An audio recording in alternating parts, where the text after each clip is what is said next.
ഉമ്മറക്കോലായിൽ പത്രം വായിക്കുന്ന ദിവാകരന്റെ അടുത്ത് ചായ ഗ്ലാസ് വെച്ചുകൊണ്ട് രമ ചെറിയ പരിഭ്രമത്തോടെ തന്റെ ഭർത്താവിനോട് പറഞ്ഞു, നോക്ക്, എനിക്കൊരു കാര്യം പറയാനുണ്ട്. ഇത് കേട്ട ദിവാകരൻ മൂളി. എന്തേ? അദ്ദേഹം വീണ്ടും വയലിൽ മുഴുകി അല്പം ദേഷ്യത്തോടെ. ഞാൻ പറയുന്നത് കേൾക്കുന്നുണ്ടോ? എന്തു പറയാനും നിങ്ങൾക്ക് തമാശയാണല്ലോ. അവൾ ദേഷ്യം കൊണ്ട് മുഖം തിരിച്ചു. എന്താടോ രാവിലെ തന്നെ? പത്രം മടക്കി വെച്ചുകൊണ്ട് ദിവാകരൻ കാര്യം തിരക്കി. രമ തുടർന്നു, ഇങ്ങനെയായ ഞാൻ ഇവിടെ നിൽക്കുകയില്ല, ഞാൻ എൻ്റെ വീട്ടിൽ പോകും. ഇത് കേട്ട ദിവാകരൻ എന്തെന്നറിയാതെ അമ്പരന്നു. എന്തു പറ്റി പെട്ടെന്ന്? കുറച്ച് ശബ്ദം ഉയർത്തിക്കൊണ്ട് രമ തുടർന്നു, എനിക്കും മക്കൾക്ക് ഇവിടെ നിൽക്കാൻ ബുദ്ധിമുട്ടാണ്. നിങ്ങളുടെ അമ്മയുടെ അസുഖം ദിവസം തോറും കൂടി വരികയാണെന്നല്ലാതെ കുറവൊന്നും കാണുന്നില്ല. ഇവിടെ കുട്ടികളുള്ളതാ, എനിക്കിനി പറ്റില്ല. ഇത് കേട്ടതും ദിവാകരൻ വീടിൻ്റെ അകത്തേക്ക് നോക്കി. ഒന്നും മെല്ലെ പറ എൻ്റെ രമേ, അമ്മ കേൾക്കും. ഇത് കേട്ട രമ ഇരുന്ന സ്ഥലത്ത് നിന്ന് എഴുന്നേറ്റുകൊണ്ട്, ആര് കേട്ടാലും വിരോധമില്ല, ഞാൻ പറഞ്ഞത് പറഞ്ഞു. ബാക്കി തീരുമാനം ഏട്ടൻ്റേത്. കുട്ടികളാണെങ്കിൽ അവരുടെ അടുത്ത് നിന്ന് പോകുന്ന നേരമില്ല. ഈ സമയത്ത് അകത്ത് നിന്ന് എന്തോ തട്ടി വീണു. നാശം പിടിച്ച പൂച്ച എല്ലാം തട്ടിമറിക്കും, മനുഷ്യന് പണിയെടുത്ത് നടുവൊടിഞ്ഞു. ശബ്ദം കേട്ട രമ പിറുപിറുത്തുകൊണ്ട് അകത്തേക്ക് നടന്നു. താടിക്ക് കൈകൊടുത്ത് എന്ത് ചെയ്യണമെന്നറിയാതെ ദിവാകരനും നിസ്സഹായാവസ്ഥയിലായി. ഡവിനു, സൂര്യ, ഇവിടെ വാ. ഞാൻ പലപ്പോഴും പറയാറുണ്ട് അവരുടെ അടുത്തേക്ക് പോകലെന്ന്. രണ്ടും കേൾക്കണ്ട, വാ ഇവിടെ.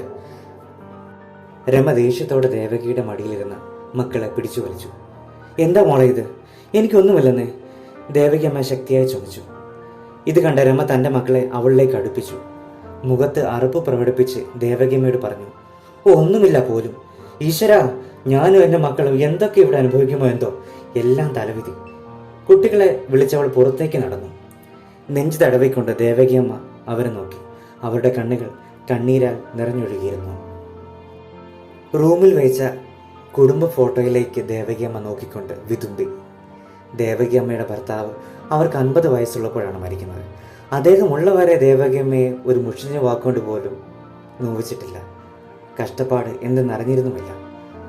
അദ്ദേഹത്തിൻ്റെ അപ്രതീക്ഷിതമായ വേർപാടിൻ്റെ ദുഃഖവും എല്ലാം ദേവകിയമ്മയെ തളർത്തി. കലശലായ ശ്വാസം മുട്ടലിനെ തുടർന്നാണ് ഡോക്ടറെ കാണുന്നതും സംഭവം എന്താണെന്ന് അറിയുന്നതും. ശ്വാസകോശത്തിലെ ക്യാൻസർ ആണെന്നറിഞ്ഞിട്ടും വീട് ഭാഗം വയ്ക്കും വരെ നല്ലപോലെ നോക്കിയ മക്കൾ ഇന്ന് ആര് നോക്കുമെന്ന് മത്സരിക്കുകയാണ്. ദേവകി അമ്മയുടെ 3 മക്കളുടെ ഫോട്ടോ കയ്യിലെടുത്തു. കൈ നന്നായി വിറയ്ക്കുന്നുണ്ട്. വൈകുന്നേരം കഞ്ഞി കുടിച്ച് പതിവ് പോലെ ദേവകി അമ്മ കിടന്നു. പതിയെ ശബ്ദമുണ്ടാക്കാതെ എഴുന്നേറ്റ് പേരക്കുട്ടികൾ കിടക്കുന്ന റൂമിൻ്റെ അരികിലേക്ക് നടന്നു. പതിയെ വാതിൽ തുറന്നു നോക്കി. മകനെയും കുട്ടികളെയും മങ്ങിയ വെളിച്ചത്തെ അല്പനേരം നോക്കി നിന്നു. സമയം രാവിലെ 7 മണി. ദിവാകരൻ്റെയും രമയുടെയും ആദ്യ മകനായ വിനു പത്രം വായിക്കുന്ന ദിവാകരൻ്റെ അടുത്തേക്ക് ഓടിയെത്തി. മുത്തശ്ശിയെ കാണുന്നില്ല അച്ഛാ, എവിടെ പോയി? പത്രം വായന നിർത്തിക്കൊണ്ട് ദിവാകരൻ മറുപടി നൽകി. കാണുന്നില്ലെന്നോ? അകത്ത് കാണും, പോയി നോക്ക്. പത്രം മടക്കി വെച്ച് തൻ്റെ പത്നിയെ ഉച്ചത്തിൽ വിളിച്ചു. രമേ, രമേ. അടുക്കളയിൽ നിന്ന് വിളി കേട്ട രമ ഉടൻ അവിടെ എത്തി.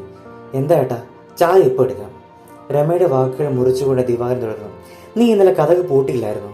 രാവിലെ നോക്കുമ്പോൾ ചാരി വെച്ചിരിക്കുന്നു. അതെങ്ങനെയാ? സീരിയലല്ലേ, സീരിയൽ.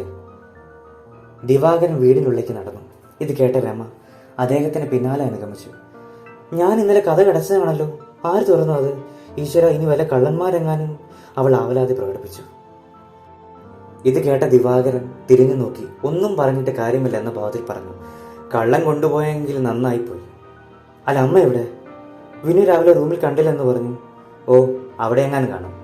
അതൊന്നും ശ്രദ്ധിക്കാതെ രമ റൂമിലേക്ക് ഓടി മോഷണം നടന്നോ എന്ന് ഉറപ്പുവരുത്തുകയാണ് രമയുടെ ലക്ഷ്യം. അലമാരയിൽ 4 പവൻ്റെ ചെയിനുള്ളതാ, 2 വളയും. ഈശ്വര, അവൾ പിറുപിറുത്തുകൊണ്ട് പോയി. ഈ സമയം ദിവാകരൻ അമ്മയുടെ മുറിയിൽ പോയി. പഴയ കട്ടിലിൽ ചുരുട്ടി വെച്ച പായ, അതിനരികിൽ അഴുക്ക് പുരുണ്ട തലയണ, ഇരുളടഞ്ഞ 4 ചുവരുകൾ. ദിവാകരൻ ചുറ്റുമൊന്ന് കണ്ണോടിച്ചു. വസ്ത്രങ്ങളൊന്നും കാണുന്നില്ല. ദിവാകരൻ അല്പം കാര്യം പിടികിട്ടി തുടങ്ങിയിരുന്നു. ഈ സമയത്താണ് കട്ടിലിൽ ഒരു തുണ്ട് കടലാസ്. അതിൽ അവ്യക്തമായി എഴുതിയത് ദിവാകരൻ വായിച്ചു. മോൻ സന്തോഷമായി ജീവിക്കുക, അമ്മ യാത്രയാകുന്നു.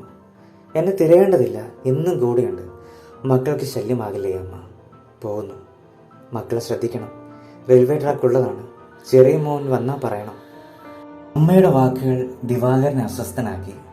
ആ തുണ്ട് കടലാസ് കഷ്ണമെടുത്ത് പൂമുഖ കോലായിലേക്ക് നടന്നു നീങ്ങി. അച്ഛൻ മുത്തശ്ശി എവിടെ? വിനു വാശി പിടിച്ചു. നിറഞ്ഞ കണ്ണുകളോടെ ദിവാകരൻ പറഞ്ഞു, മുത്തശ്ശി വരും മോനെ. കയ്യിലെ കടലാസ് കഷ്ണം ദിവാകരൻ മാറോട് ചേർത്തു. ഈ സംഭവം അറിഞ്ഞ രമയ്ക്ക് യാതൊരു ദുഃഖവും ഉണ്ടായില്ല. ദിവസങ്ങളും മാസങ്ങളും കടന്നുപോയി.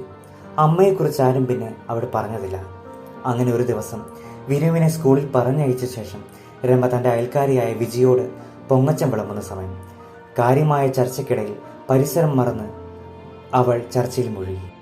ഈ സമയം ഒടുവിലത്തെ മോൻ സൂര്യ പടികടന്ന് റെയിൽവേ ട്രാക്കിൽ എത്തിയത് അവർ ശ്രദ്ധിച്ചില്ല. ഈശ്വര, എന്തൊരു ഉഷ്ണം! വീട്ടിലേക്ക് കുറച്ചുകൂടിയല്ലേ ഉള്ളൂ എന്നൊരു സമാധാനം. മുഷിഞ്ഞ വസ്ത്രത്തിൻ്റെ തുമ്പുകൊണ്ട് ദേവകിയമ്മ നെറ്റിയിലെ വിയർപ്പ് തുടച്ചു. കയ്യിലൊരു പൊതിയിൽ പേരക്കുട്ടികൾക്കായി വാങ്ങിയ പലഹാരവും മുറുകെ അരയിൽ കെട്ടിക്കൊണ്ട് യാത്ര തുടർന്നു. നീണ്ട 2 മാസ കാലയളവിൽ ദേവകിയമ്മ വല്ലാതെയായിരിക്കുന്നു. തിരിച്ചറിയാത്ത വിധം മാറിപ്പോയിരിക്കുന്നു. ക്ഷേത്രങ്ങളിൽ കഴിച്ചുകൂട്ടിയ ദിനരാത്രങ്ങൾ. ചിലപ്പോഴൊക്കെ അസുഖം വല്ലാതെ കൂടും. ചിലർ ദേവകിയമ്മയുടെ നിസ്സഹായാവസ്ഥ കണ്ട് ഭക്ഷണവും ചിലർ പൈസ നൽകും.